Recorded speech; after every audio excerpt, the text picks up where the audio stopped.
যখন কারো নামাজ আল্লাহর দরবারে কবুল হবে, তার জবানের মধ্যে তালা লাগবে, চোখের মধ্যে তালা লাগবে। যেরকম মানে জবান থেকে মিথ্যা বন্ধ হয়ে যাবে, গালিগালাজ বন্ধ হয়ে যাবে, গীবত বন্ধ হয়ে যাবে, চোখ হেফাজত হবে, হাত হেফাজত হবে, ভিতরে হারাম যাবে না, ভিতরে হারাম যাবে না, হিংসা বিদ্বেষ অহংকার যুক্ত বাক্য মুখ দিয়ে বের হবে না, অভদ্র হবে না, সহনশীল হবে, ধৈর্যশীল হবে। নবী করিম মানে দেখলে রিল্যাক্সড হয়ে যাবে।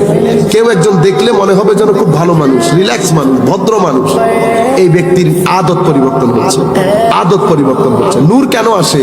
কারণ নূর আদত পরিবর্তনের পরে নফস কাবু হয়ে গেলে রূপ কলবের বর্তনে, কলবটা আল্লাহ রাব্বুল আলামিনের নূর রিসিভ করার সক্ষমতা অর্জন করে। কখন?